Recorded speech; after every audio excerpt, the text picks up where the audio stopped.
Green Sofa. It's Seneca, and I am joined today with Jack Freeman, right? Singer, songwriter, musician. So glad to have you today. Thank you for having me.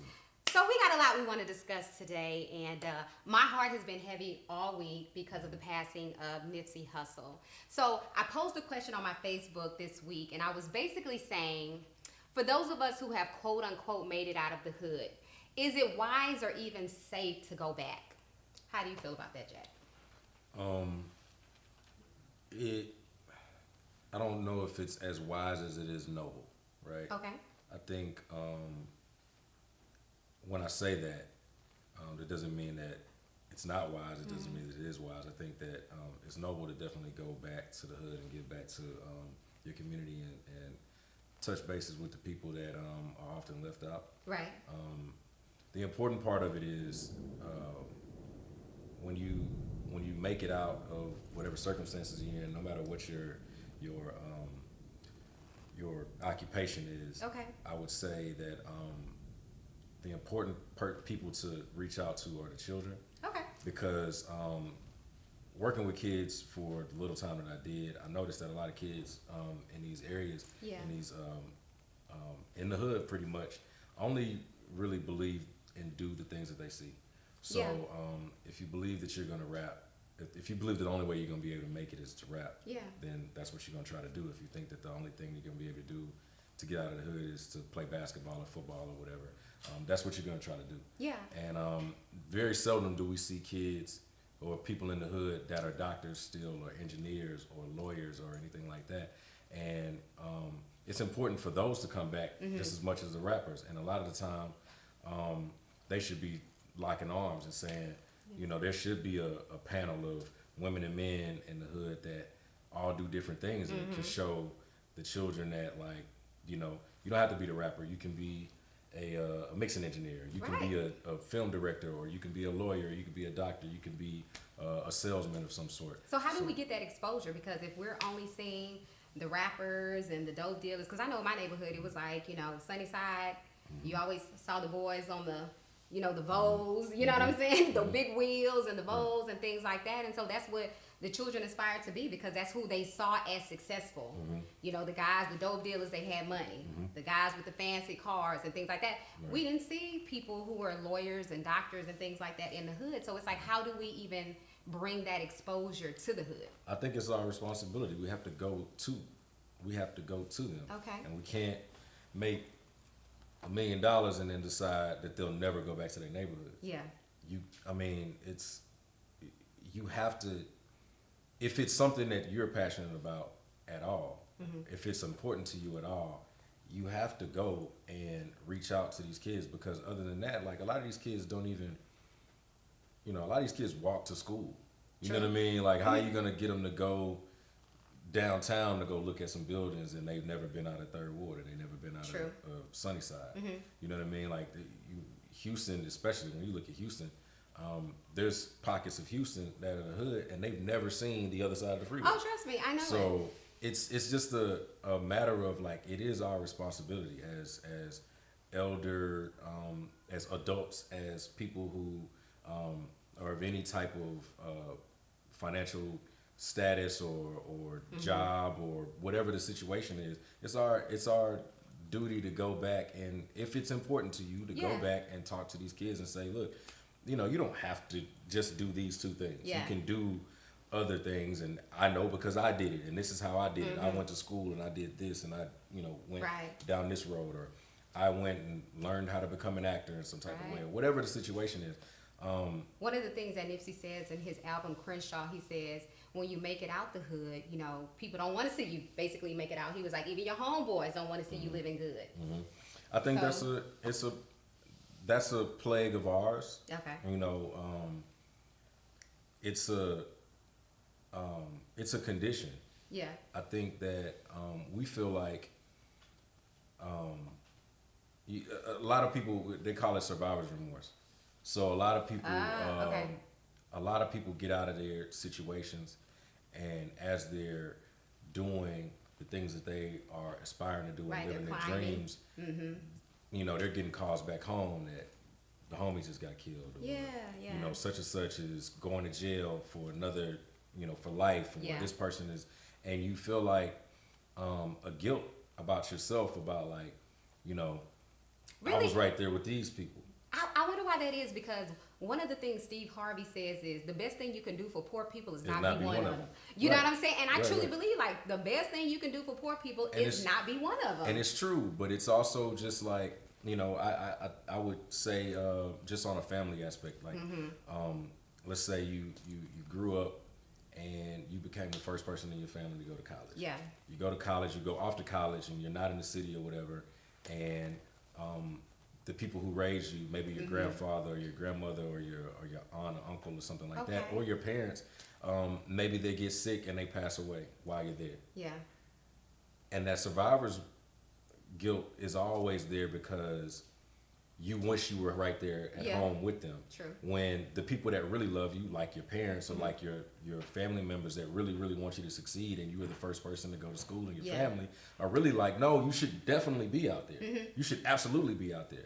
And the only people that are going to make you feel uncomfortable about that are people that maybe they couldn't do it themselves, and they project their own insecurities on you. Okay. And so it's well, why weren't you around when such and such happened? True. And, you know, and it's gonna eat at people a lot of times, and you know, you do feel an obligation and a duty to kind of be there for your friends and your family and your homies, and that's kind of how athletes a lot of times they'll go get rich and they take care of everybody in the hood, and then they're broke in 3 years. Yeah. And there's a balance to it. It has to be a balance.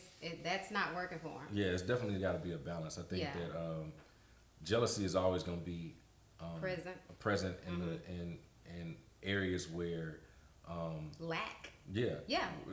Because it's more about a mindset than anything. Right. Where there lacks opportunity, if nobody has an opportunity and one person gets one, everybody's going to say, well, why does he get the opportunity? Yes, exactly. And a lot of times it's, you know, we ignore the fact that person may have worked really hard to do what they, or maybe that person has plans to come back and help you out. Yeah. And I think Nipsey did a lot of that. He did. At the store, at that strip that he owned, like he Marathon. He employed a lot of felons. He employed a lot of people from around the way that would never get an opportunity to get a job and be able to feed their families. And it bothers me the most. That bothers me the most because he's trying to help people like the person that killed him. Yeah. And his last tweet, he said, "Having strong enemies is a blessing." What do you think he meant by that? Man, because it's ironic that his very last tweet before he is gunned down in front of his own store Marathon is, "Having strong enemies is a blessing." You know, I think what I got from that was in a place like where he's from, you know, being a Rolling 60s Crip and having you know, run-ins with other sets and other gangs and stuff like that. If your enemy understands what it is that you're doing, and that you are also trying to make this whole area better, I can be your enemy. I might not like you, as you know, because of where you're from, or you know, something that you might have said to me before. But if I'm here and I understand the bigger picture, then I can leave you alone. And that's how it's been for 33 years for him.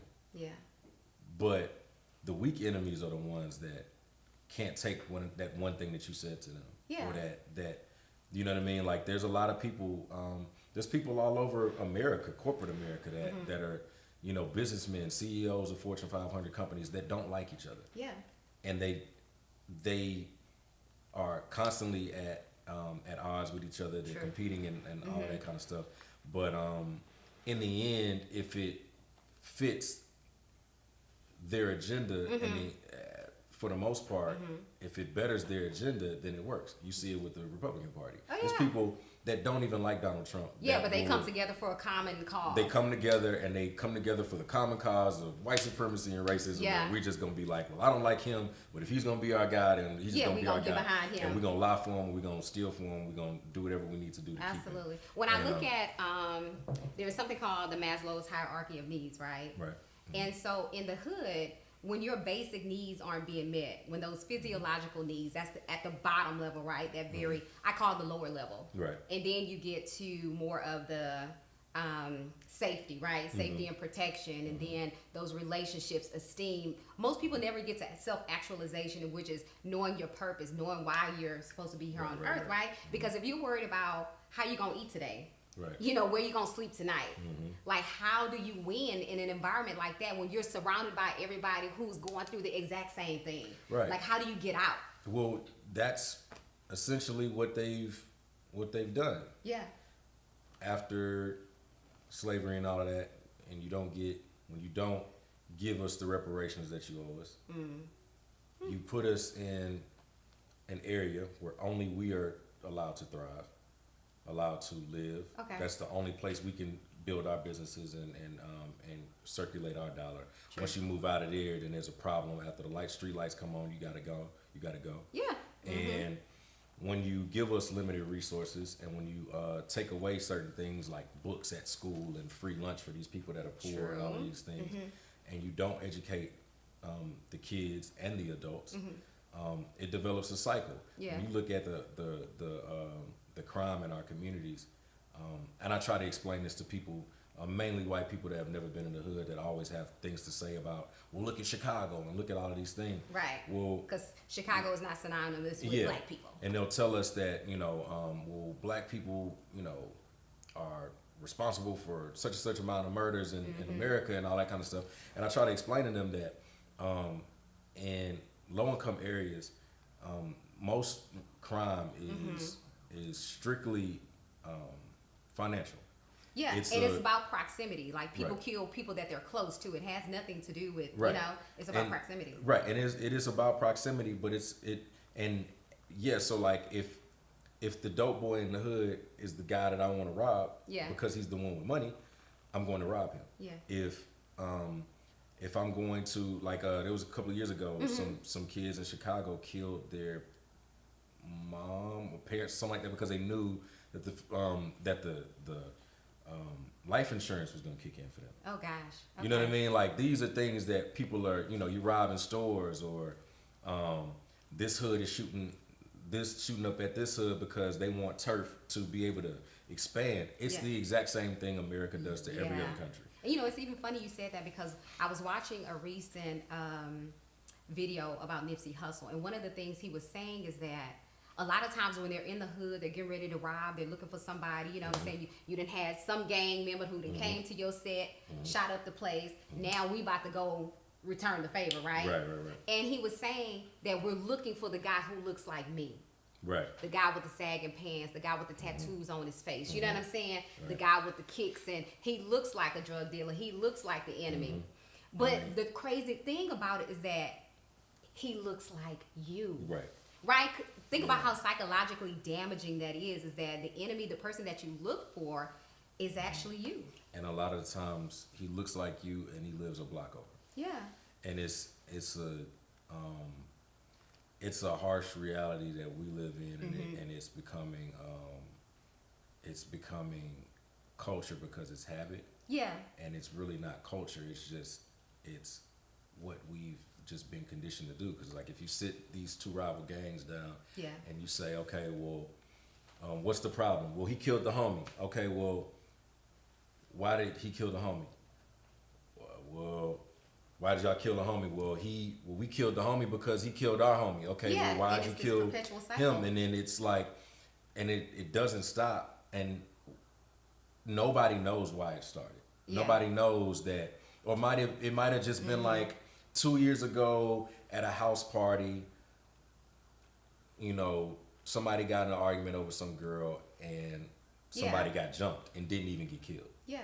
And then that person gets jumped and then goes home and gets their gun and they shoot up and then it's this thing that people can't even really understand the reasons for why we're doing what we're doing. Right, and the magnitude of the damage. Yeah, and which is why I think one of the things that came from Nipsey, that came from Nipsey's passing, like that really was a positive thing, was virtually every gang in LA met up and had a memorial for just them in front of the store. Okay, like a truce. Yeah, and Kinda had a these truce. are Rolling 60s Crips and 8 Trays that have been at war for however long. Like, they don't like each other. They're both Crips, but they're not.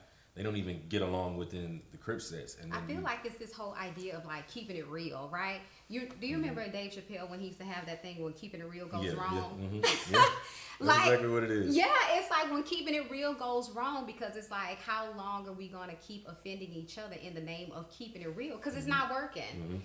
And I just think about the times when like keeping it real for me could have went terribly wrong and the whole trajectory of my life could have gone in a totally different direction. And I think gangs are an example of how keeping it real goes wrong, because when we started the street gangs were community organizations that came from that spiraled into something different. and in order to in any organization, the only way that you can do, like you said, the best thing to do for poor people is not be one of them. Yeah, So definitely. when you look at it in a certain situation, you got an organization. If your organization is broken, you can't provide meals for families, or you can't protect yourself, protect the community the way that you want to protect it. Yeah. And you have to find a way to make some money. And if the only way you know how to make some money is by selling dope or robbing folks, then you creating a cycle of things that you didn't want in the first place. Yeah. And then when you start robbing people that aren't within your organization, then they create their own organization because they're tired of being, robbed and bullied and all that kind of stuff. And so that's how you have a Crip and a Blood situation. Right. And now it's gotten so, when you think about it, for years they've always killed our black leaders, whether they be OG Crips or Bloods, or they be Martin Luther King. They've always killed our leaders, and then you lose the sight of what you're there for in the first place. Absolutely. And if they don't kill us, they put us in jail. Yeah. So, and I feel like it usually takes something traumatic like this before people want to change, or before they recognize that the system is broken or something is wrong. And I think about like my freshman year in college, when keeping it real could have gone terribly wrong for me. So I'm coming back from this Q party, right? I'm in the car with 3 guys. Now, everybody's intoxicated, right? We swerving through the streets. Everybody's intoxicated. I got about 10 ounces of weed in between my thighs. Yeah. We got a loaded pistol in the car. That'll do it. Okay?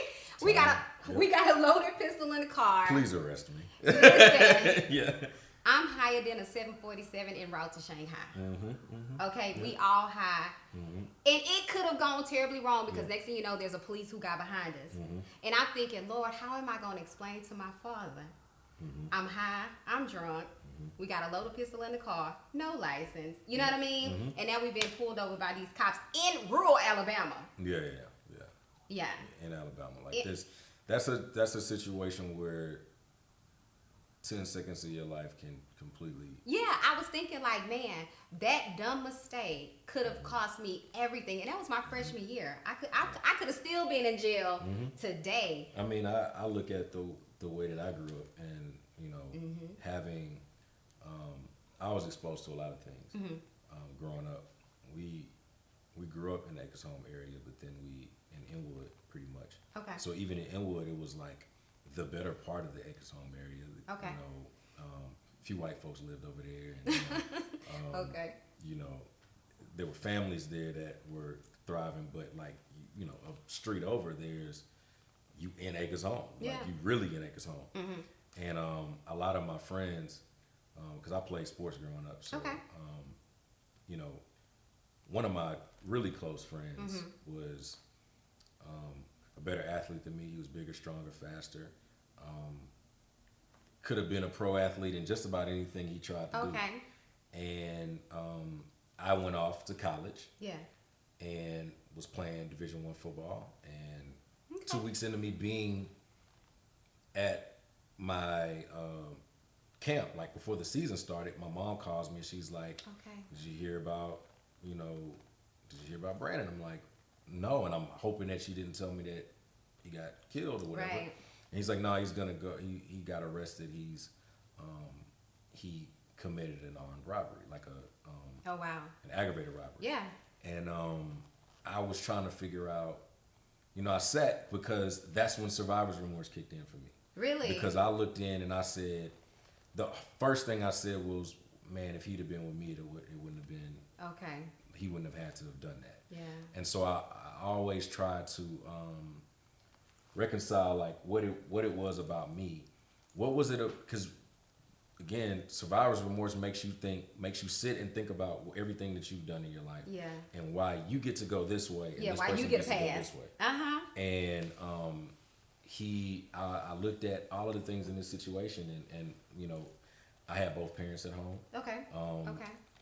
He did not. Okay. His father, had gone to prison. His father was in prison while the whole time I knew him. Oh wow. His older brother had been to prison. His mom was out working, and she didn't come to his games, didn't see him run much at all, and and everything that he learned in his life was that everything that he wanted, he had to go get himself. Absolutely. And whereas when I needed school clothes, me and moms, we went to the mall. We got to, we got some outfits. We got, got maybe a pair of shoes, maybe two, depending on how much they cost. Yeah. And then I came home. Whenever it was time to pay fees to run track or play football or anything like that, I would have my fee, and then there was kids on my track team that maybe didn't, and so my parents were able to kind of like sponsor them. Like my parents were a lot of other people's parents. Absolutely, my parents were the same way. Yeah, but I feel like there's this paradigm shift that happens, right? There's a turning point in everybody's life. Like for Nipsey, he went to Africa in 2004, right? Because his father is an immigrant from Eritrea, right? Which is a small country on the coast of the Horn of Africa, right? It borders Ethiopia. It was actually annexed in like the 1960s by Emperor Haile Selassie. Yeah. And then they gained their independence around 1990s. But anyway, he goes to Eritrea when he was 18, so he finally had a chance to meet his people. And he said when he came back, he was different. He spent 3 months out of there, came back when he was 19, and he was like, he was different because of that exposure. And he said, I couldn't pretend like I wasn't exposed to what could be. Right. It's a lot of people have felt that way. Yeah, and it's just like Kendrick Lamar's a very different person since he came back. Absolutely. I mean, remember when Dave Chappelle, like when he left $50 million on the table, went to Africa, everybody thought he was crazy. Like, man, what are you doing? But he came back different, and that's one of the things that Nipsey talked about is that he came back different. He was like, I can no longer pretend that what's going on in the hood is right. Like, we can't keep on hiding behind that this is just the way it is. We keeping it real, because that was not working for him anymore. Because when he came back, he was still deeply entrenched in that whole culture of gang culture and that toxicity, but he was like, he knew he had to change at that point. And I think it's it's an exposure situation. So Absolutely. When you bring, the average kid isn't can't afford to go to Africa and see what they see, and it's kind of like a lot of people, we grow up with people that the whole world is their street or their neighborhood, and the school that they go to, and the church that they go to down the street, and the store that they patronize every day, and all of those things. And then it's a culture shock when you go to Africa and you walk in and you see that everybody anybody that can do anything is black. Absolutely. And they all look like you. Absolutely. And they like if you don't get to see it's kind of like they thriving. Yeah, it's not like surviving, thriving. Yeah, it's like Boys in the Hood. It's like when Ricky. No, when the little dude is talking about Africa and he's like, that means all of us are African, all y'all. Oh yeah. One kid, he's like, I'm not from Africa, I'm from Crenshaw Mafia. Yeah. And he's like, and it's funny because we watch it and we think it's hilarious. He called him the African booty scratcher, and we like that's the funniest part of the movie. Right? Yeah. But he really was trying to explain to people like, nah, we don't really like we being kings and queens. Yeah, like when you go and you see the possibilities of what who we are, the representation, really. And that's what is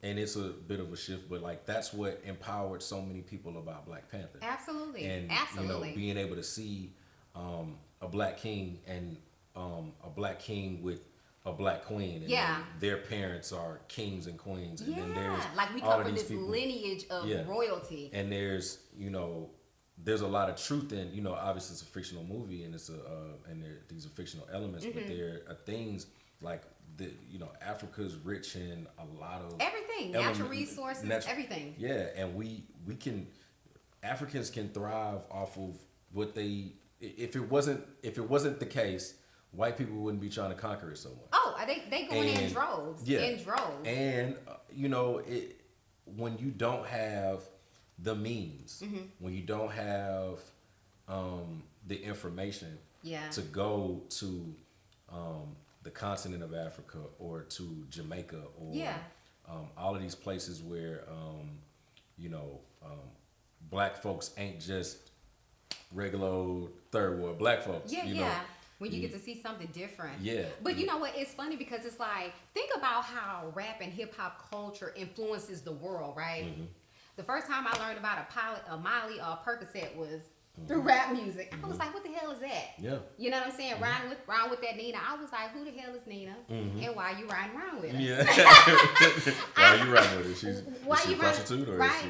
Yeah. Exactly. I filled the tub up halfway and riding with my surfboard. I was like, I had to ask my niece. I was like, what the hell is a surfboard and why you fill the tub? And she You was probably like, tried Auntie, it, didn't you? listen. You probably tried it. Yeah. I was like, Beyonce putting us on a whole nother level Yeah. up in here with. But it's like, but think about it. When you have rap artists winning Pulitzer prizes, like that's some real shit. We've figured out a way to build things out of the scraps we get. Absolutely. So even down to like the kid, I don't know if you've ever seen this, but a few years ago, this kid had a bike. Okay. And then he built a trailer to carry his lawnmower.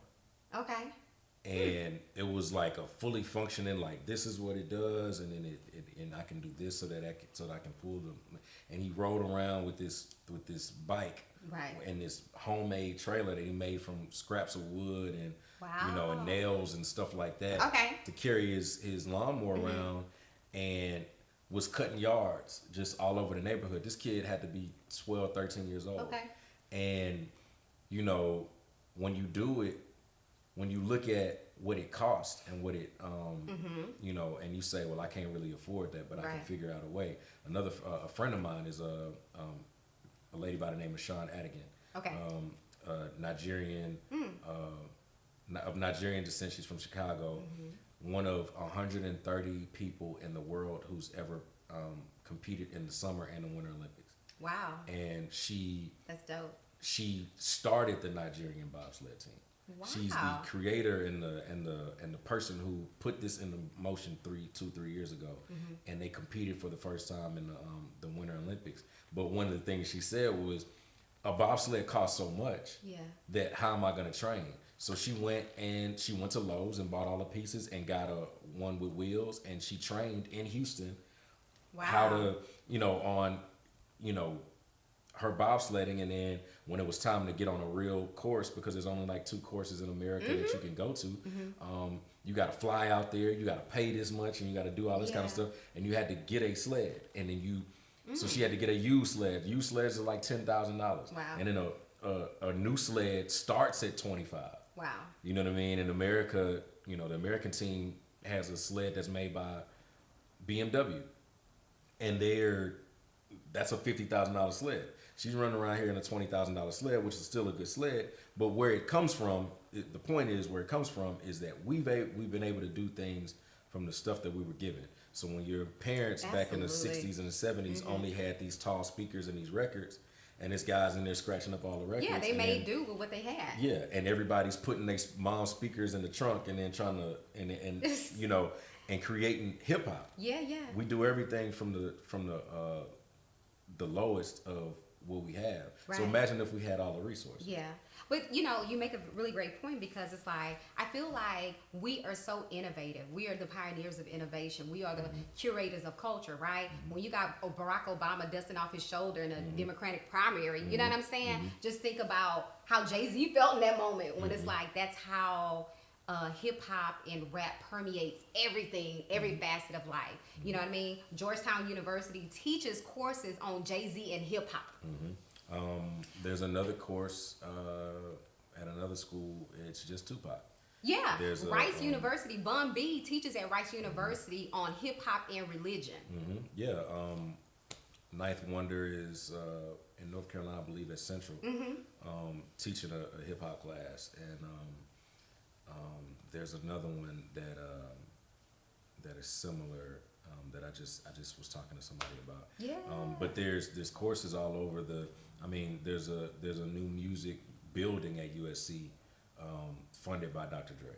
Absolutely. So you know, at this point we are we drive the culture in every way. Every way. We are driving the culture. Yeah, I mean we not only take care of we not only do the things in our culture, but we go to other cultures and we dominate that. Absolutely. And we have to understand the power that we have. Yeah. And protect our culture to the point of where it's like, you know, because one of the things we hear all the time is that, you know, when black folks are beefing, whether it be comedians or it be rappers or it be, you know, R&B artists or actors or whatever, you always hear somebody say, well, them white folks over there, you don't see Robert De Niro and Al Pacino beefing, or you don't see Bill Gates and Elon Musk having a Twitter war or nothing like that. And it's very true. Even the ones that do things that they should be in jail for, they protect. They protect Elvis. And Elvis was dating a 14-year-old girl. Married a 14-year-old girl. You know, there's so many things like, now granted, all of this stuff is wrong. Like, you know, all of those things are wrong. We're not trying to justify saying it's right because they did it, but there are things that we can protect ourselves from and try to, like things like some guy not liking Nipsey Hussle and just shooting him. Like we can figure out a way to just protect ourselves, even if it's just like, look, man, I don't really like you, and I want to shoot you right now, or I want to fight you right now, but I'm not gonna do that because, I feel like, because if we remove the ego from it, you could say I feel like what you're trying to do is bigger than my beef with you. Absolutely. So I'm gonna let that slide. Yeah, and you made a really good point about the ego. Yeah, it's all about, again, it's about, well, why does he get to make the turn but I don't? Yeah. But you can make the turn. You just are choosing not to. Yeah, I feel like you always have a choice. There's a book by an author named Jonah Berger, and it's called Contagious. And Nipsey Hussle's mentor told him to read this book. This is how he got the idea when he sold his album Crenshaw for like $100 a pop, right? He made $100,000 in less than 24 hours. I think Jay-Z bought like 100. Yeah, he bought 100 copies. Yeah, 100 copies, dropped like 10,000 grand. But think about how innovative that is, right? That you have this brilliant idea. You read this book. I remember in the second chapter, there's a place in Philly called the Barclay Prime where they sell Philly cheesesteaks for $100 a pop, right? And so that's where Nipsey kind of got that idea for, like, listen, let me sell my music for $100. Yeah, because like if that ain't innovative, I don't know what is. Yeah, and it's about developing a situation that gives people the reason to ask, okay, what's this person doing? Yeah, like how? Because I feel like if we would just say, listen, how are you doing it? Yeah. I feel like we're not asking enough questions, right? Yeah. Instead of the ego, instead of being jealous of what somebody else has or how they're getting ahead, like simply have a conversation. Like, dude, I see you winning out here. Like, how can I win? Like, put me on. And in the end, it's a lot of it has to do with everybody wanting to be known and famous. When the real play a lot of the times is the people behind the scenes. Yeah. So, you know, we can talk about this all day and we can get thousands of hits, but if this guy isn't behind here recording, then we don't. Yeah, this machine don't run. None of it runs. That's right. So it's about, you know what I'm saying? Like if you can go to a guy and humbly just ask, like, yo, man, I've been trying to do this for such and such time, and I haven't been having any type of success doing this. or maybe I got a little bit, but there's this one thing that I've been trying to get past Right. and I can't do it, but you've done it. So Yeah. like, how do I, Exactly. what do I do? And if you, and it's on the person that's being asked to have a little bit of, gratitude and being able to kind of sit and talk to that person about Yes. and say, look, This this is- is how I did it. Yeah. And it may not even work for you. Yeah. It may not work at all. But try And it. You know what I'm saying? Or it may be one of those things where it's like,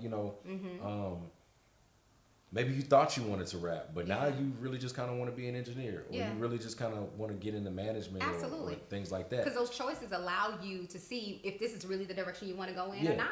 Yeah. And I feel like especially with Nipsey, it's like, here it is. The brother had Marathon, a clothing store, had like a fish market on the same block, a burger joint, like all of these great things. Vector 90, which is this shared workspace where entrepreneurs can come, right? This whole incubator where they can really breed and produce more entrepreneurs. So essentially, he was trying to create more of himself. Right. And he did it in the area that they told him not to go back to. Yeah. And And see, it's, that's the part that boggles me. It's like, that's why I'm having such a hard time with this whole, the question I posed on Facebook, like, is it even wise or safe to go back to the hood? Because the same people he was trying to help, I mean, we saw the dude in the pictures with him, posing, you know what I mean? So it was like, why, what would push you to take this man's life? Because you didn't just take a rap artist, you took someone's husband, you took someone's father, you took someone's son, you know what I'm saying? Well, the main reason why people say that it's not wise is because they're not talking to the people in the hood, and so they don't ask. Like, if you took everybody in the area and you actually had open ears and Okay. you didn't put yourself on a pedestal Sure. and say, and you just asked, like, what is it that this community needs? Like, what do you need? What can we do to help the young men in this community, the young women in this community, the elders in this community? What can we do without the finger pointing and Blame because game. everything that's happened already has already happened and we can't do Right. nothing about it. That's true. So what can we do? What is needed? And if you ask them, I bet you in a lot of these areas, all they're gonna say is, man, we just need jobs. We need to be able to, like, we need programs, and they need to stop closing our schools down. Yeah. And these kids need somewhere to go after school, because they can't go to football practice no more because they didn't turn this school into a charter school, and there's no football team there. There's So no, why isn't that question being asked? because If we know to ask the question, why isn't it being asked? because I think that a lot of the people that have already made it are too selfish to ask the question, because it's human nature for a lot of us to say, well, it doesn't necessarily affect me and mine right now, Okay. so I don't really care what's happening there. Some don't feel they have the resources to go back and ask. Okay. Some are afraid because of what they've always tried. But again, this is about everybody joining hands and everybody, locking arms and saying, okay, we are going to protect this community. A lot of the things that Nipsey did throughout his time here, his short time here, are things that we all wish that our pastors would have done. All things that That's we a good wish that the guy you elected into your office to represent your community probably didn't do. Okay. A lot of things that the drug dealer that makes the most money in this city probably doesn't do. You know what I Yeah. mean? He's doing all of these things, and again, there has to be a situation where the police in our community reflect the community. Okay. The True. our representatives in the government reflect our city. Okay. The superstars that come out of here reflect who we are. True. So that it is a situation of, like, and these are just examples where like if Kendrick Lamar is from Compton and Russell Westbrook is from Compton, you got a rapper and a basketball player there. Yeah. And then you have a politician that's from Compton that knows and understands. And then you have this lady here that's from Compton, and this person that owns a restaurant over here that's from Compton, and then True. this person that's a doctor or a lawyer that grew up in Compton, went to the same schools as all of these people, and they all come together. And then they reach down to the gang members in the city. And it's like, look, man, I understand your situation, but we're trying to make this better, and we need a ceasefire here, and we need you to come and show that there's a unity amongst everybody, so that we can go in front of these kids, in front of these families, and say, look, you know, it ain't gonna be no more, you know, sitting on the floor so that the bullets don't come through the window. That's right. Or it ain't gonna be no more. You can't walk to the store to go, you know, get a bag of chips. Yeah. It ain't gonna be no more grandmothers, you know, getting robbed out here, or women getting raped out here, or little kids getting bullied because their shoes ain't, you know. We're gonna make sure everything is straight, and it has to be that. But Community. everybody has their own agenda, and when they don't agree, when we don't agree with things, it makes it hard for them to sit in the room. Yeah. But I think that a Black Panther should be in the same room as a Freedom Rider. Okay. And I think that a Compton Crip should be in the same room as the mayor. Yeah, and I think and that's what Nipsey was pretty much doing. Trying to do, I think he had. The next day, he was actually supposed to be having a meeting that Monday with the LAPD. Yeah. But this is With a Jay-Z. great way to end it. I'm glad you said that, because what I was hearing that you were saying is community and collaboration versus competition.